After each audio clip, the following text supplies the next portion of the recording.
तुम साधारण मनुष्य नहीं हो सकते। कौन हो? कौन हो तुम?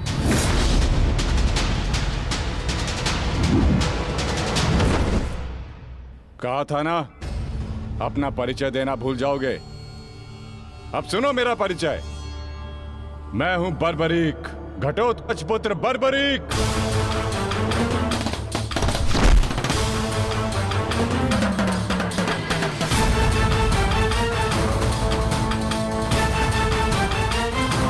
बालक, अपना परिचय देने से पूर्व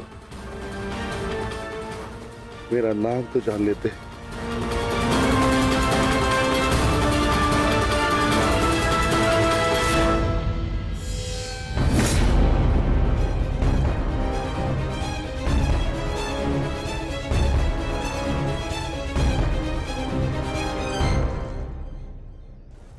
क्षमा चाहता हूं माता, परंतु एक बात जानना चाहता हूं। ऐसा क्या है उस कर्ण में जो वो कर सकता है और वही सब उससे अधिक कुशलता से मैं कर सकता हूं? अवश्य पार्थ, अवश्य तुम कर सकते हो, परंतु कर सकने में और कर लेने में बड़ा अंतर होता है पार्थ। अर्थात?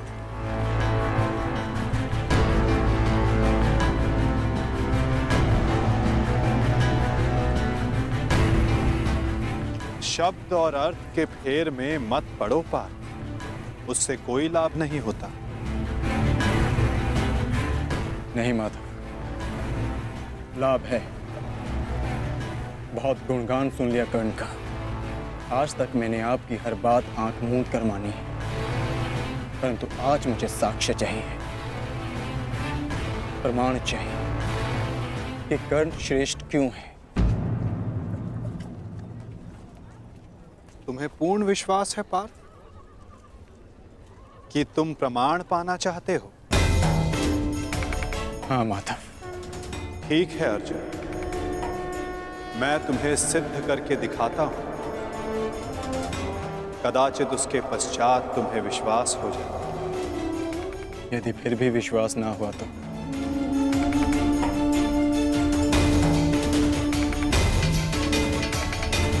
मैं वचन देता हूं पार्थ, कर्ण की प्रशंसा तो दूर, तुम्हारे समक्ष उसका नाम तक नहीं लूंगा।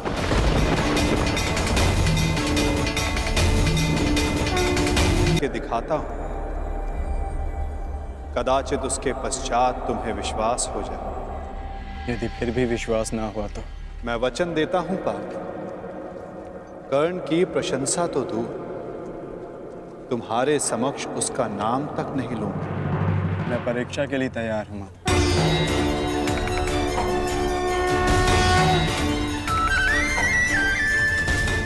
उन दो पर्वतों को देख सकते हो पार्थ?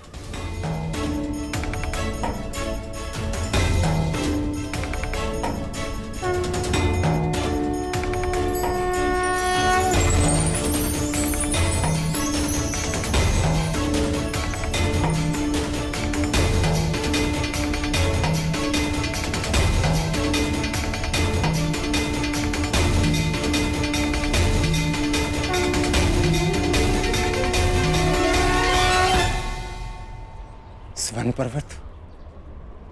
हाँ पार्थ, अब ये दोनों पर्वत स्वर्ण में परिवर्तित हो चुके हैं।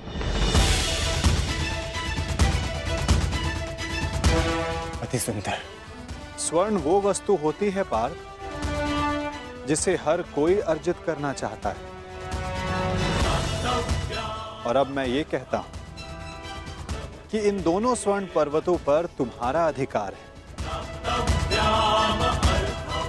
और मैं ये चाहता हूं कि इन दोनों स्वर्ण पर्वतों को समान मात्रा में बांटकर इन ग्राम वासियों में दान कर दो।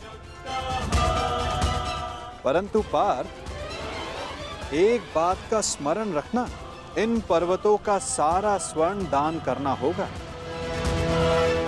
स्वीकार है तुम्हें?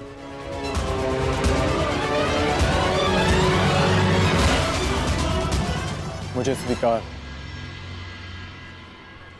आज्ञा दीजिए मां। ग्रामवासियों,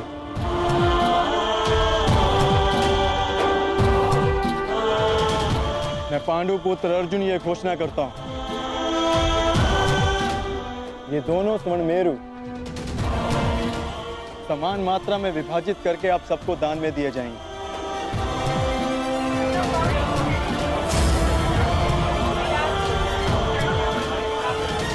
इसलिए आप एक पंक्ति में खड़े हो जाएं और अपना अपना भाग लेकर आगे जाएं और विश्वास रखिए सबको समान मात्रा में स्वर्ण मिलेगा। पांडु पुत्र अर्जुन के, पांडु पुत्र अर्जुन के, पांडु पुत्र अर्जुन के, पांडु पुत्र अर्जुन के।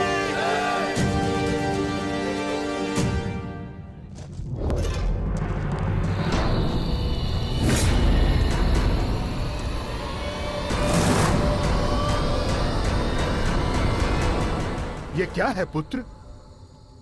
अब कौन सी समस्या उठा लाए अपने कंधे पर? हाँ बार्बरिक, कौन है ये? और इनकी ये दशा किसने की? चिंता ना करो माता, ये केवल मूर्छित ही हुए हैं। परंतु कैसे? बस ये मुझे चुनौती देने की भूल कर बैठे। मुख से तो ये मूर्ख नहीं लगते, पर कार्य मूर्खों वाला कर बैठे।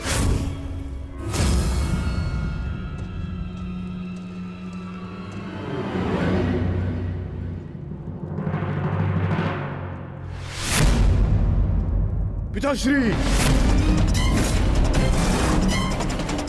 पिताश्री, पिताश्री, पिताश्री, पिताश्री, मारवी पानी लेके आओ। क्या हुआ पिताश्री? क्या हुआ? ये क्या अनर्थ कर डाला तुमने? तुम्हें पता भी है ये कौन है? ये पिताश्री है मेरे, तुम्हारे पितामह मध्य पांडव महाबली भीम है ये, जिनका सम्मान करना चाहिए उन पर प्रहार कर उनको अपमानित कर दिया। लज्जा आती है मुझे कि तुम मेरे पुत्र हो। हाँ, जो तुमने किया वो मूर्खता नहीं पाप है।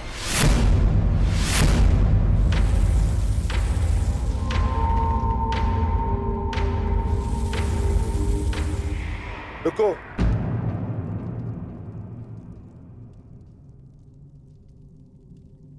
पिताश्री, मैं अपने मूर्ख पुत्र की ओर से क्षमा मांगता हूं। क्या ये मेरा पौत्र है? प्राणिपात पितामह, अपनी उद्दंडता पर मैं लज्जित हूं।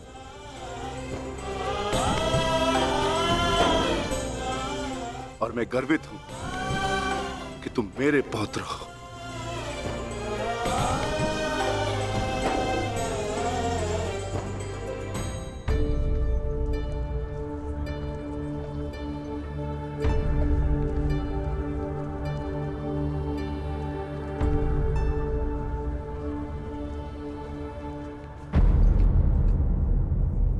जिस भीम को जरासंध भी परास्त नहीं कर पाया, उसे धूल चटाकर बार्बरिक ने यह सिद्ध कर दिया वो कुशल योद्धा है। मैं बहुत प्रसन्न हूं ये जानकर कि तुम्हारी धमनियों में मेरा रक्त बह रहा है। जीते रहो पुत्र। आज बहुत समय के पश्चात तुमसे द्वंद्व करके मुझे बहुत आनंद आ गया। परंतु पिताश्री, आपके यहां आने का प्रयोजन क्या था?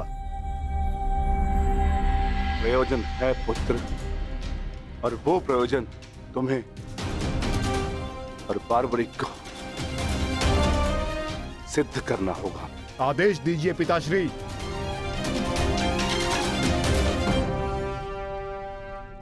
कौरवों और हमारे मध्य महायुद्ध आरंभ होने वाला है। तुम मेरे वंश के वीर हो। हमारे पक्ष को शक्तिशाली बनाने के लिए मुझे इस महायुद्ध में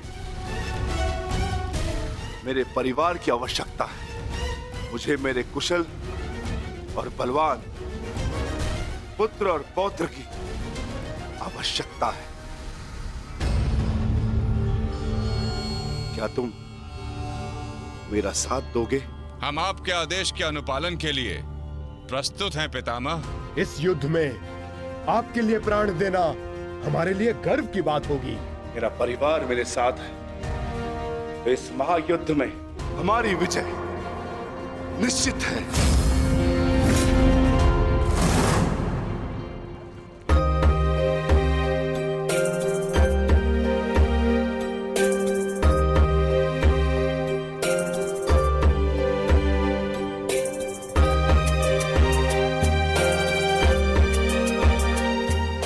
ये लोग तो पहले भी अपने भाग का स्वर्ण ले चुके हैं।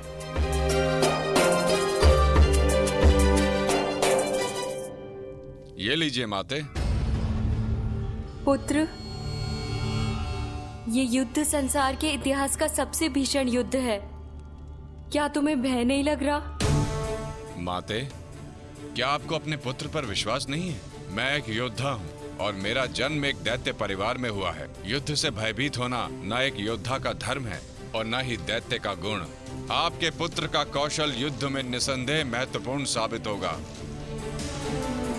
मैं नहीं जानता कि कौन उचित है और कौन अनुचित, कौन दोषी और कौन पीड़ित।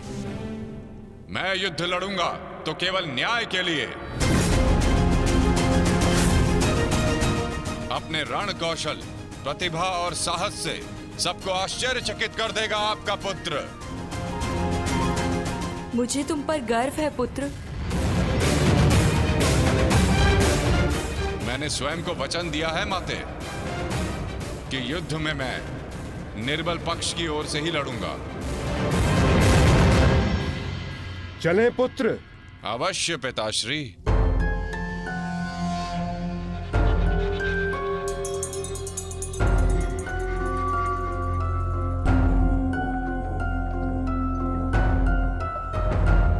रुक जाइए, थोड़ा विश्राम करते हैं। कुछ समय पश्चात पुनः प्रारंभ करें।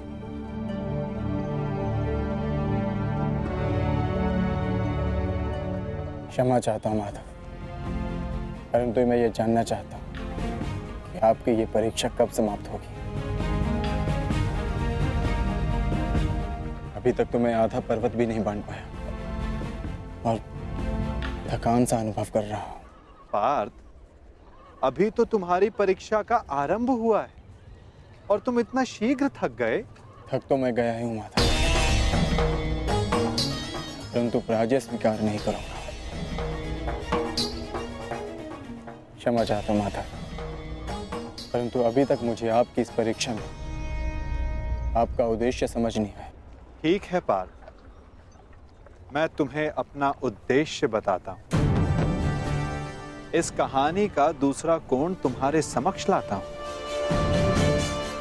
अब तुम्हें स्वर्ण नहीं बांटना है, बस यहां खड़े रहकर जो कुछ भी घटित होगा उसका साक्षी बनना है।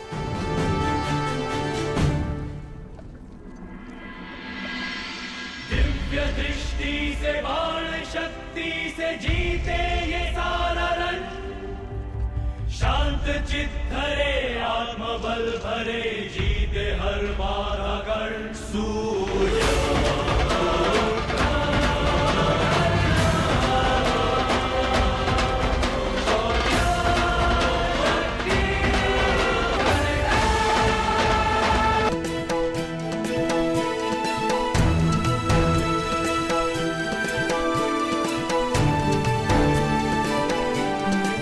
प्रणिपात वासुदेव।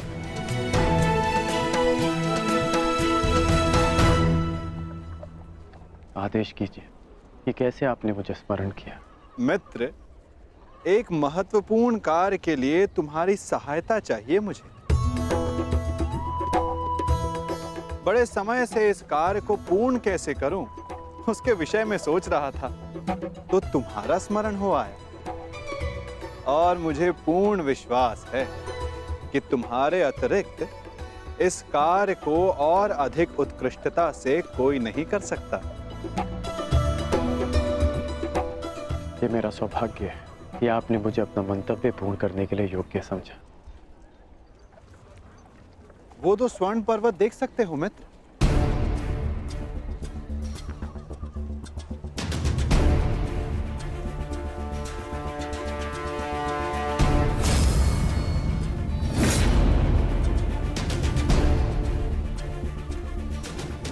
अब इन स्वर्ण पर्वतों पर तुम्हारा अधिकार है और मैं चाहता हूं कि इन स्वर्ण पर्वतों को तुम समान मात्रा में बांटकर इन ग्राम वासियों में दान कर दो।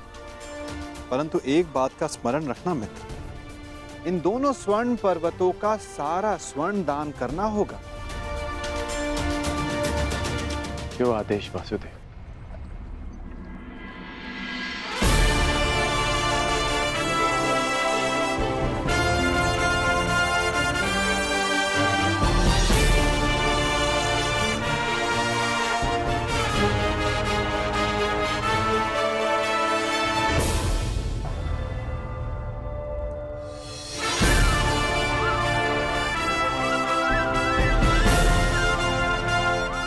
मैं सभी ग्रामवासियों से निवेदन करता हूं कि ये दोनों स्वर्ण पर्वत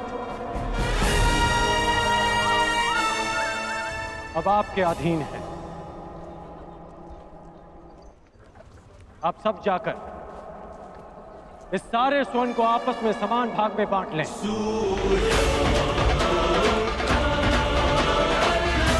जाइए।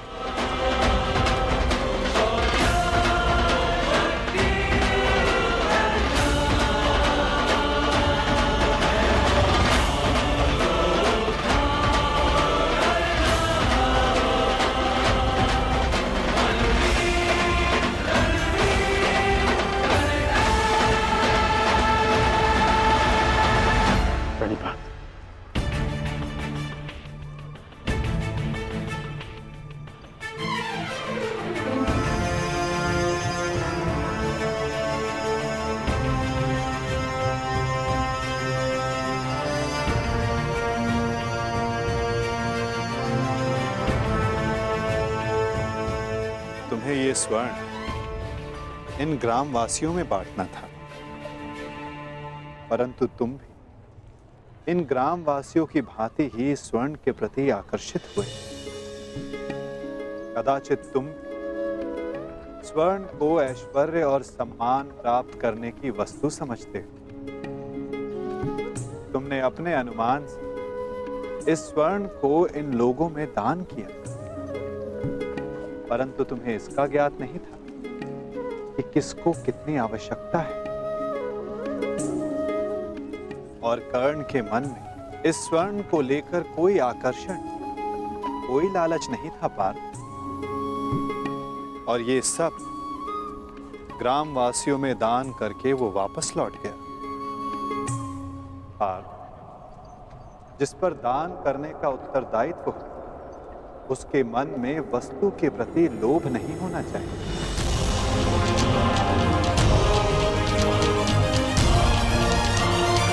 तुम्हारा न्याय पूर्वक ये स्वर्ण दान करने के लिए ये लोग तुम्हारी प्रशंसा करें। और कर्ण के मन केवल कर्म करने की इच्छा थी पार्थ, फल पाने की नहीं। ये वितरांग गुण, ये विरक्ति मनुष्य का लक्ष्य पाने, उसका दान करने के संकल्प को दर्शाता है। एक समय था पार्थ कि तुम केवल चिड़िया की आंख को देखते थे, परंतु आज तुमने केवल चिड़िया की आंख को नहीं, पूरी चिड़िया को देखा। उसकी चाह पूर्ण करने की राह को देखा। और यही अंतर है तुम में और कर्ण में पार्थ। वही अंतर जो एक सामान्य मनुष्य और विशेष मनुष्य में होता है। मैं आपका तात्पर्य समझ गया माता, और ये भी समझ गया कि आपके हृदय में कर्ण का स्थान मेरे स्थान से ऊपर क्यों है। नहीं पार्थ, ऐसा नहीं है। तुम भी मेरे लिए अत्यधिक प्रिय हो, परंतु जैसा कि मैंने पहले भी कहा, जितना प्रेम, जितना सम्मान मेरे हृदय में कर्ण के लिए, उतना ही प्रेम, उतना ही सम्मान तुम्हारे लिए भी मेरे हृदय में है पार्थ। परंतु कर्ण के प्रति मैं तुम्हारा दृष्टिकोण बदलना चाहता हूं। जिस प्रकार, जिस दृष्टि से मैं कर्ण को देखता हूं, उसी दृष्टि से तुम्हें भी दिखलाना चाहता हूं पार्थ। मैं तुम्हें केवल ये बताना चाहता था पार्थ कि क्यों कर्ण को दानवीर कर्ण के नाम से जाना जाता है। मैं समझ गया माधव। अब धन्य है।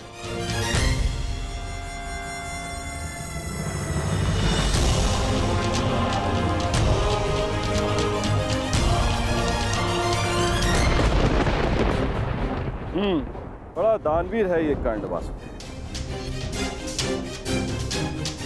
आपकी परीक्षा तो पूर्ण हो गई, अब मेरी बारी। अब मैं बताऊंगा कि दानवीर होने के नाम पर कितना बड़ा ढोंग कर रहा है ये कर्ण। अब केवल अर्जुन को ही नहीं, पूरे संसार को ज्ञात होगा ये सूर्यपुत्र कर्ण कितना महान दानवीर है।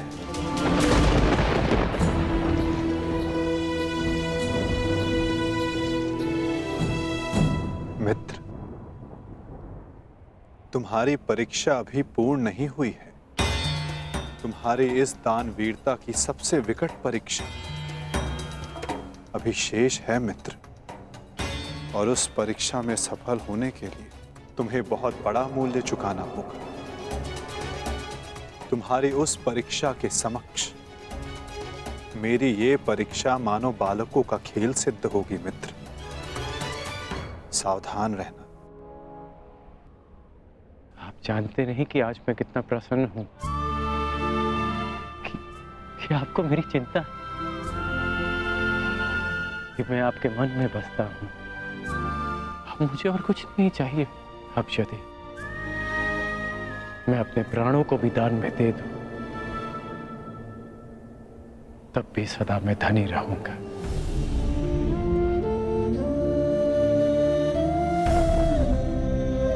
कड़ी बात वासुदेव।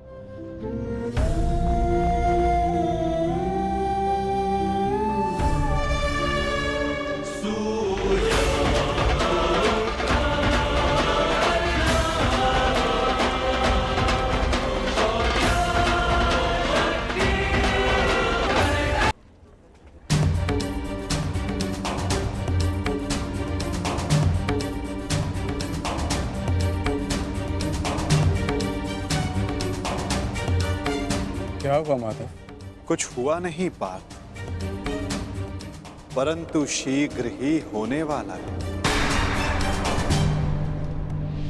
पार्थ, प्रतीत होता है कि तुम्हारे भ्राता विकोदर वापस लौट आए हैं। जाओ, जाकर अपने अग्रज का स्वागत करो। जाओ पार्थ। आप नहीं आएंगे माधव? तुम जाओ पार्थ। मैं कुछ समय पश्चात आता हूं।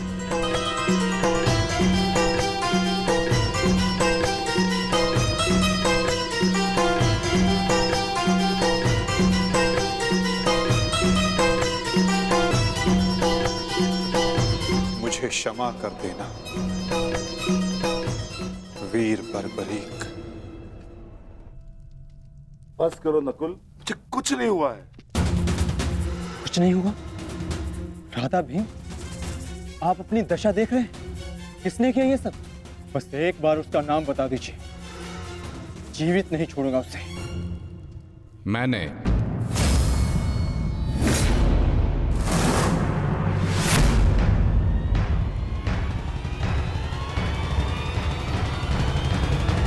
कौन हो तुम दुस्साहसी? आपका पौत्र पितामह।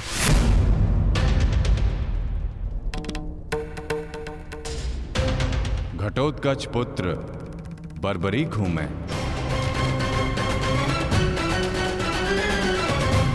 इसकी मार से जो चिन्ह मेरे शरीर पर पड़े हैं, इसका अर्थ तुम समझते हो अर्जुन? इसका अर्थ है कौरवों पर हमारी विजय तो निश्चित है अनुज।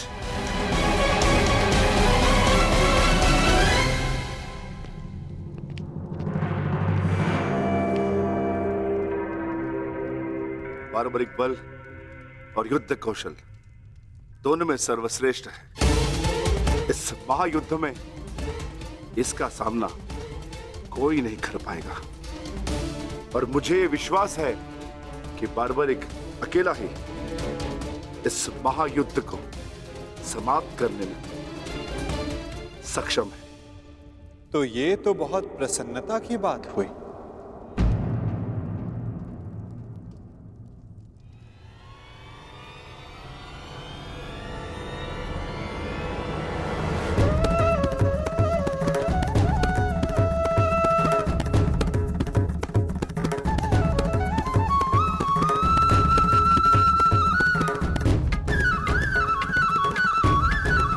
वासुदेव, ये मेरा पौत्र बार्बरिक है। बार्बरिक, ये मेरे भगवान कृष्ण।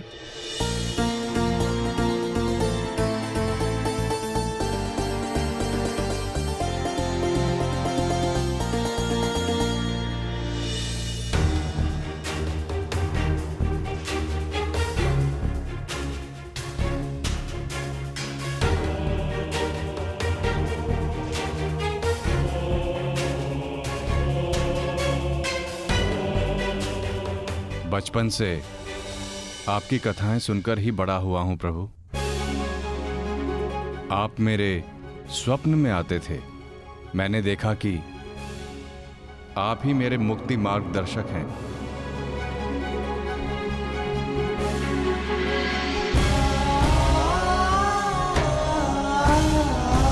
आप ही मुझे मेरे परम लक्ष्य तक पहुंचाएंगे ना प्रभु।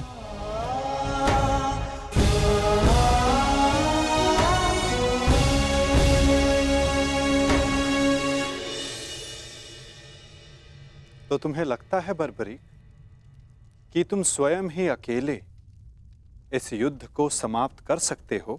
आप आदेश दें तो। और ऐसा करने के लिए तुम्हें कितना समय चाहिए बर्बरिक? आप सब बताएं कि आपके अनुमान से कितना समय लगना चाहिए। जो भीम ने बताया उसके अनुसार 1 माह, 1 पखवाड़े में भी हो सकता है। 2 दिन नहीं, केवल 1 दिन।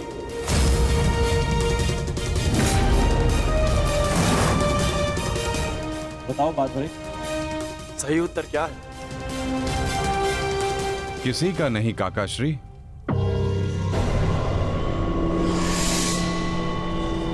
तो बताओ बर्बरिक, कितना समय लगेगा तुम्हें?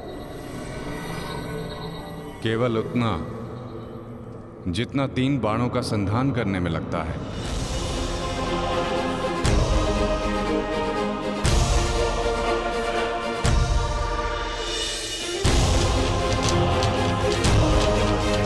इन 3 बाणों की सहायता से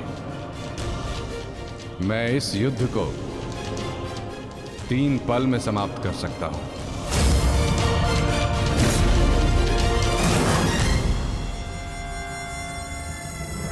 चाहे जितने भी शत्रु मेरे समक्ष हों, इन 3 बाणों से मैं सभी का नाश कर सकता हूं।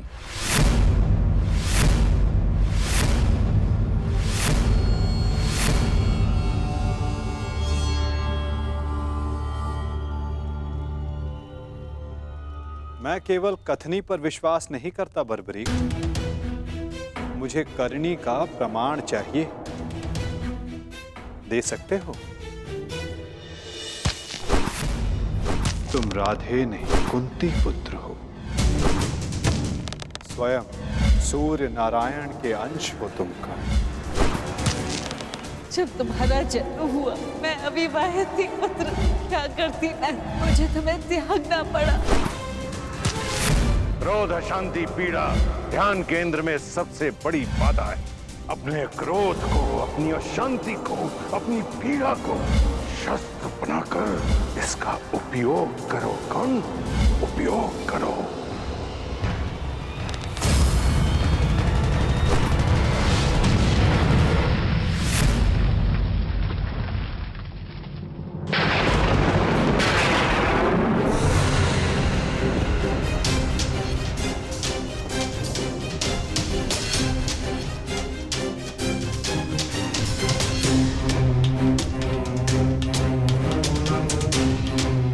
मैं इंद्र हूं, देवराज इंद्र। सूर्य को भी अपने नियंत्रण में कर सकता। तो तुम क्या हो? जितना भी अभ्यास करना है कर लो। कर्ण, धनुष से बाण चला लो। हाल के बिना योद्धा को मरना ही होता है।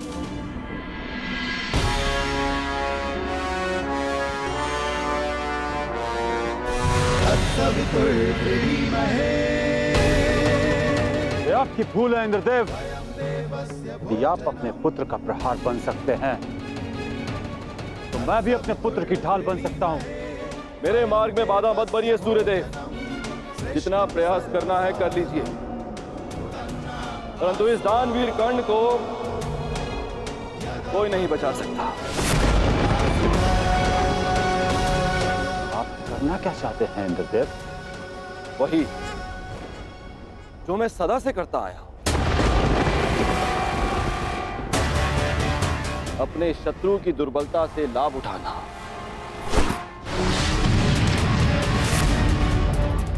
मैंने सुना है कि सूर्य उदय के समय यदि कर्ण से कोई दान मांगे तो वो अस्वीकार नहीं करता, मांगने वाले को निराश नहीं करता, दान अवश्य देता है। अर्थात कर्ण की दुर्बलता उसकी दान वीरता है और उसकी शक्ति वो कवच और कुंडल, तो जन्म से ही उसके लिए आपका आशीर्वाद है। जब एक ब्राह्मण दान में उससे वो कवच कुंडल मांगने जाएगा तो इस संसार को पता चलेगा कितना महान है ये सूर्य पुत्र कर्ण। यदि दान दिया तो मेरे पुत्र अर्जुन के हाथों अपने प्राण खोएगा, और यदि नहीं दिया तो मेरे हाथों सम्मान। सूर्यदेव, इन दोनों ही परिस्थितियों में विजय तो देवराज इंद्र की ही होनी है। यह धर्म है इंद्रदेव। कवच और कुंडल कर्ण को उसके पिता का दिया हुआ उपहार है। यदि आपका पुत्र मेरे पुत्र को पराजित करने में असमर्थ है तो इस भांति आप एक बहुत ही नीच कार्य करेंगे। यह अनुचित है। इसमें अनुचित क्या है सूर्यदेव? आपने अपने पुत्र कर्ण की रक्षा के लिए उसे कुंडल और कवच दिए। मैं अपने पुत्र अर्जुन की रक्षा के लिए वो कुंडल और कवच छीन लेना चाहता हूं। मैं ऐसा कदापि होने नहीं दूंगा। वो तो आपकी क्षमता पर निर्भर करता है सूर्यदेव। आप जो करना चाहते हैं आप करने के लिए स्वतंत्र हैं, परंतु कल या तो आपका मान रहेगा या आपके पुत्र को आपका दिया हुआ उपहार। मेरा पुत्र है वो सूर्य पुत्र कर्ण। शीघ्र ही आपको अपनी भूल की अनुभूति हो जाएगी। कल प्रातः संसार पर सूर्य का प्रकाश पड़े या ना पड़े, परंतु ज्ञान का प्रकाश आपकी बुद्धि पर अवश्य पड़ेगा।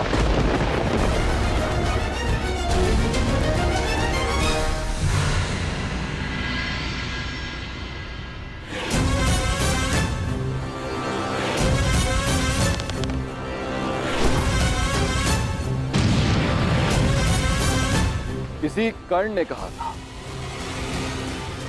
यह युद्ध एक यज्ञ है और यज्ञ को सफल बनाने के लिए त्याग और दान करना होता है सूर्यदेव। तुम्हारे इस पुत्र कर्ण को अपने प्राणों का बलिदान देना होगा।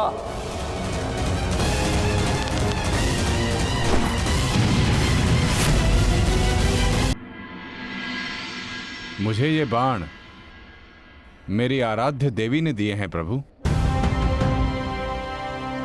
इन बाणों के लक्ष्य पर जो शत्रु होगा उन सभी का नाश हो जाएगा प्रभु।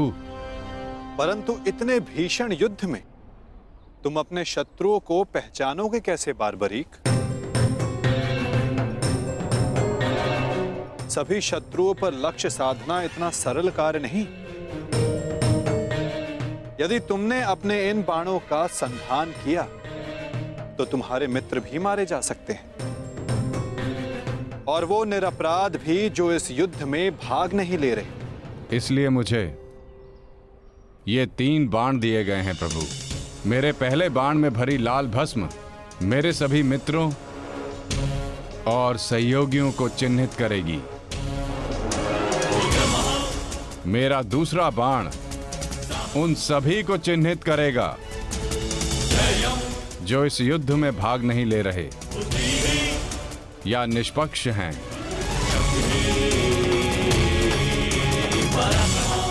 और ये तीसरा बाण एक क्षण में उन सभी का अंत कर देगा जिन्हें मैंने चिन्हित नहीं किया, अर्थात मेरे शत्रुओं का नाश। असंभव, मैं नहीं स्वीकारता। प्रत्यक्ष को प्रमाण की आवश्यकता नहीं है माधव। मैं यहां हूं, आप यहां हैं, और मेरे बाण भी। आप चाहें तो मेरा परीक्षण यहीं ले सकते हैं। बस लक्ष्य बताएं। तो ठीक है बार्बरीक, लक्ष्य भी तुम्हारे समक्ष प्रस्तुत है। इस वृक्ष को देख रहे हो? इस वृक्ष के सभी सूखे पत्तों को अपना लक्ष्य बनाओ। परंतु स्मरण रखना बार्बरीक, इस वृक्ष का कोई भी हरा पत्ता या कोई भी अध सूखे पत्ते का लक्ष्य भेदन नहीं होना चाहिए। स्वीकार है? आदेश का पालन होगा।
सभी अनचिन्हित पत्रों का लक्ष्य भेद हो।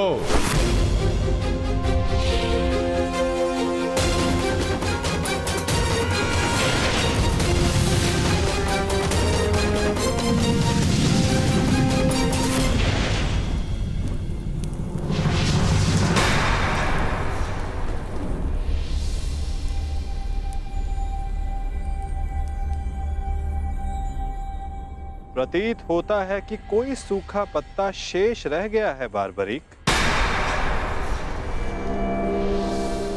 तुम असफल हुए। न मैं असफल हुआ हूं और ना मेरा तीर कोई लक्ष्य छोड़ेगा।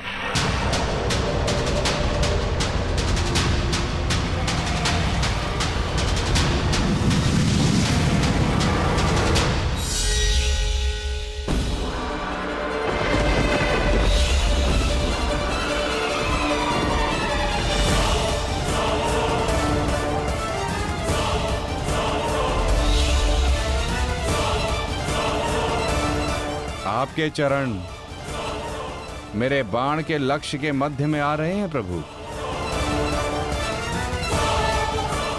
आपसे निवेदन है कि आप अपने चरण हटाइए प्रभु,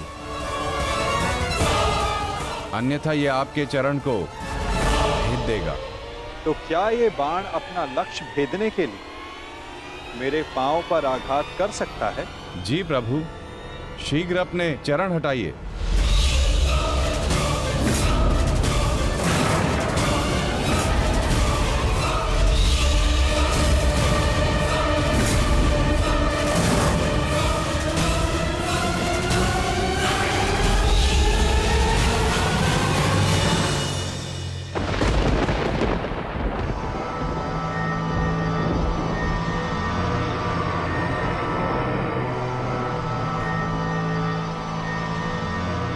ये क्या किया वासुदेव? मेरा वरदान था कि ये बाण कभी लक्ष्य चूकेंगे नहीं। मैं वासुदेव आपके वरदान का मान अवश्य रखूंगा।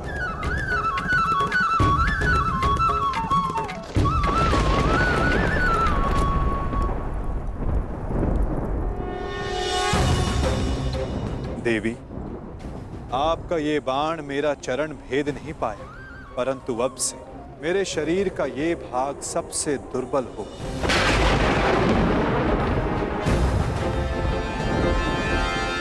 और अब कोई भी बाण मेरे इस स्मरण स्थल को भेद पाएगा।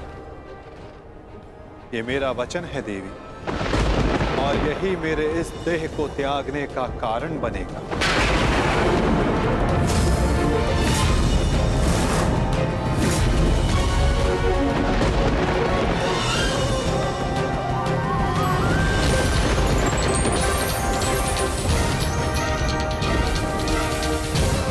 भेद पाएगा। ये मेरा वचन है देवी, और यही मेरे इस देह को त्यागने का कारण बनेगा।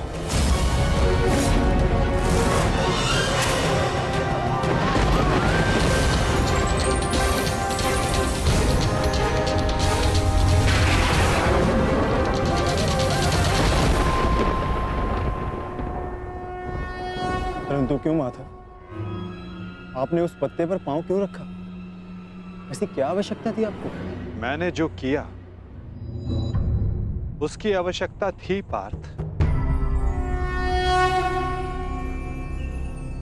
और अब जो मैं करने जा रहा हूं उसकी भी आवश्यकता है। परंतु मैं ऐसा करना नहीं चाहता था पार्थ। ये सत्य है कि बारबरीक के ये 3 बाण अमोघ हैं। ये हमारे लिए शुभ समाचार है ना माधव? हाँ, परंतु धर्म के लिए ये सबसे अशुभ समाचार है विकोदर।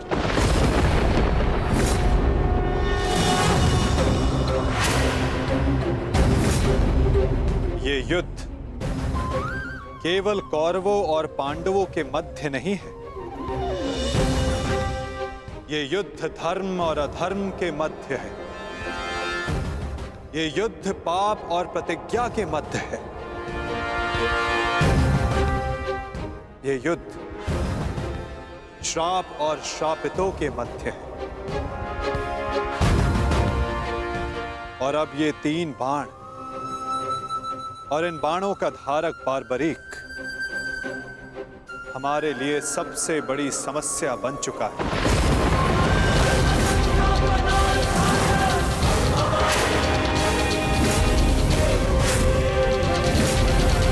इसी कारण बारबरीक का अंत अब अनिवार्य है।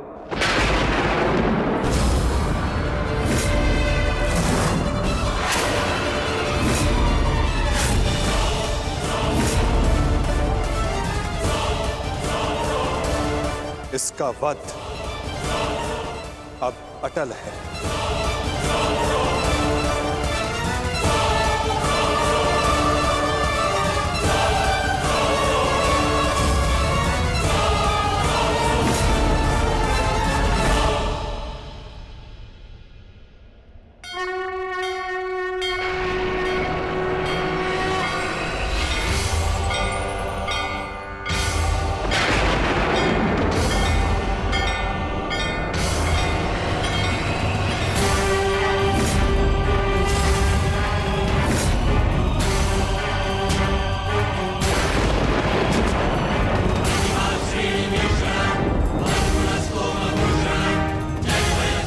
नहीं, नहीं वासुदेव, मेरे जीवित रहते मैं ऐसा नहीं होने दूंगा। सुदर्शन चक्र को बारबरी तक पहुंचने से पहले मेरे मस्तक से होकर जाना होगा। यही नियति है भीम, और तुम ये भली भांति जानते हो। बारबरीक का अंत अब अनिवार्य है, अन्यथा युद्ध में सबका विनाश निश्चित है। मेरे पास अब और कोई विकल्प शेष नहीं।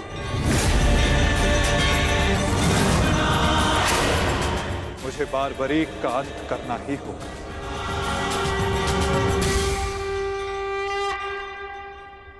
किंतु माता, इसका कोई समाधान तो निकल ही सकता है ना। हम बारबरीक को युद्ध से दूर भी तो रख सकते हैं। तो फिर इसका अंत अनिवार्य क्यों?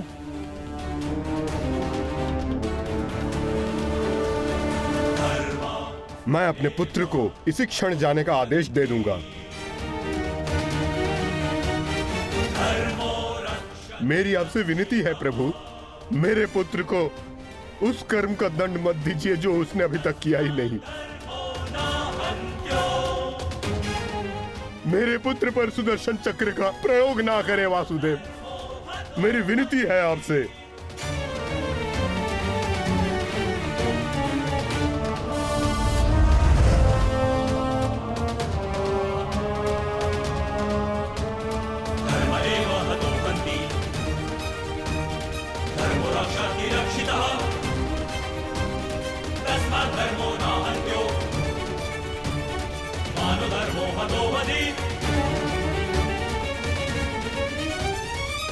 रुकिए पिताश्री।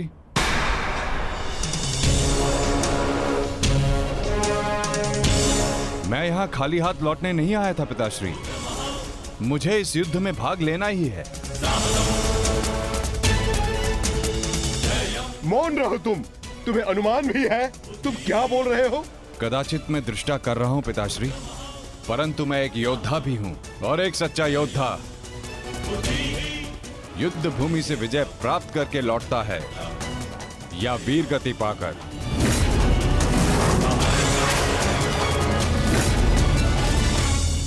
क्षमा कीजिएगा वासुदेव, परंतु युद्ध में बारबरीक के भाग लेने से हमें क्या हानि होगी? बारबरीक हमारे पक्ष से युद्ध करेगा, हानि तो केवल कौरवों को होगी वासुदेव। नहीं युधिष्ठिर, जो तुम्हें दिख रहा है वो सत्य नहीं है। क्यों बारबरीक, मैंने उचित कहा ना? मैं समझा नहीं वासुदेव। बारबरीक निश्चित रूप से हमारे पक्ष में लड़ेगा। तो इसमें क्या संदेह है? क्यों पौत्र? सत्य यह है कि मैं इस युद्ध में निर्बल पक्ष की ओर से भाग लूंगा।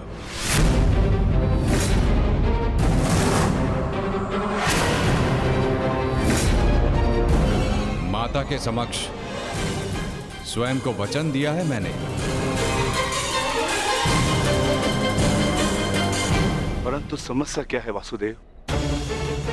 ये तो स्पष्ट है कि हम पांडवों के पास 7 अक्षणीय सेना है और कौरव के पक्ष में 11 अक्षणीय सेना। कौरव के पक्ष में पितामह भीष्म और गुरु द्रोणाचार्य भी है। शक्ति गणना के अनुसार कौरव का पलड़ा हमसे अधिक भारी है, इसलिए बार्बरिक हमारे ही पक्ष में युद्ध लड़ेगा। विनाश तो होगा प्रभु, परंतु केवल कौरवों का। मैं आपको वचन देता हूं, मेरे परिवार को हानि पहुंचने से पूर्व मैं अपना शीर्ष आपके चरणों में रख दूंगा। तुम सत्य नहीं देख पा रहे हो वीर। तुम जानना चाहते हो बार्बरिक, यदि तुमने इस युद्ध में भाग लिया तो क्या होगा?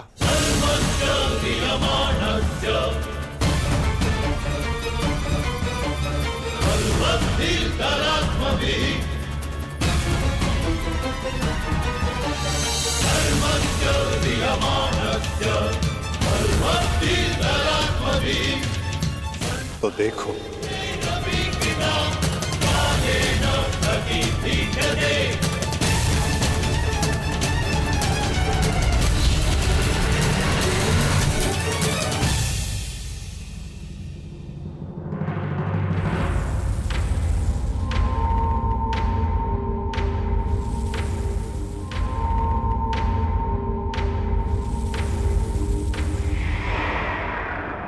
तुम्हारा स्वयं को दिया गया वचन इस युद्ध को किसी भी दिशा में जाने नहीं देगा बार्बरिक। इस युद्ध का संतुलन बिगाड़ देगा।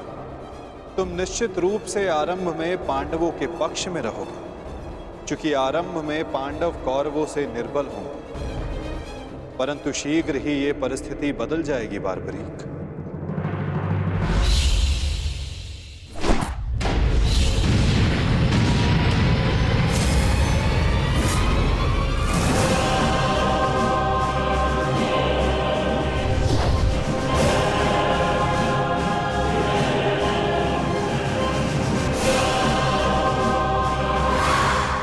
जब कौरवों का विनाश प्रारंभ होगा तो शीघ्र ही पांडवों का पलड़ा कौरवों से अधिक भारी हो जाएगा और तुम अपने वचन के कारण संतुलन बनाए रखने के लिए अपना पक्ष छोड़कर कौरवों के पक्ष में चले जाओगे और उसके पश्चात तुम पांडवों पर प्रहार करने लगोगे।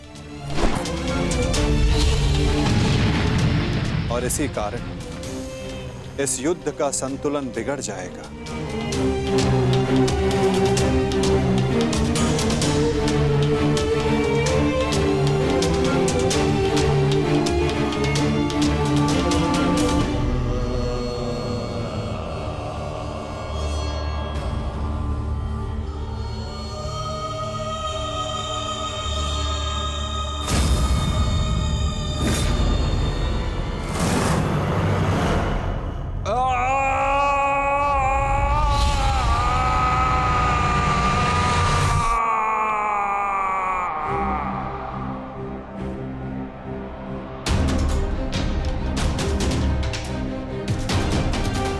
यही सत्य है बार्बरिक। यदि तुम इस युद्ध में हुए तो यही होगा।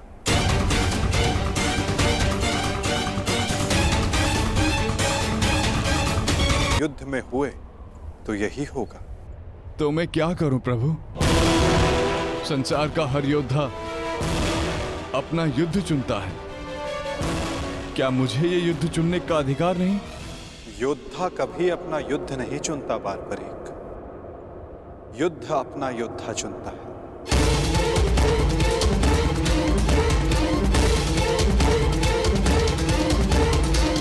तो आदेश दें प्रभु, मुझे क्या करना है?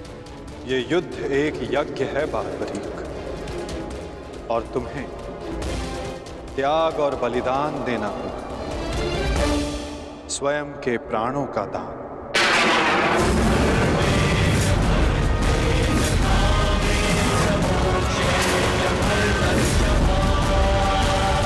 नहीं पौत्र, नहीं। नहीं माता, नहीं। आप ही कहते हैं ना प्रभु कि प्रत्येक मनुष्य के जीवन का कोई ना कोई लक्ष्य होता है। मेरी बस एक ही इच्छा थी कि मैं भी इस युद्ध में भाग लूं। मैं भी इस युद्ध को देखना चाहता था, इसका साक्षी बनना चाहता था। भगवान श्याम को अपना धर्म निभाते देखना चाहता था। क्या मेरी ये इच्छा अधूरी रह जाएगी? मैं वचन देता हूं बारबरीक, इस युद्ध का साक्षी बनने की तुम्हारी इच्छा मैं अवश्य पूर्ण करूंगा। यदि इस युद्ध में तुम मेरी सहायता करना चाहते हो बारबरीक, तो तुम्हें स्वयं को इस युद्ध से विरक्त करना होगा, और इसका केवल एक ही मार्ग है जो तुम भली भांति जानते हो।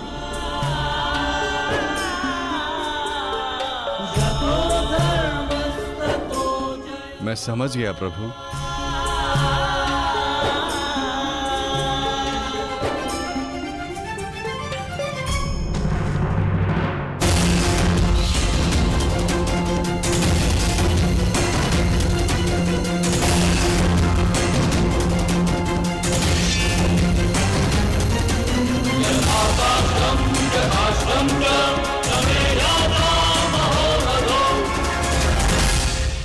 मैं घटोत्कच पुत्र महाबली भीम पौत्र बर्बरीक स्वेच्छा से अपना शीश भगवान कृष्ण के चरणों में भेंट करता हूं।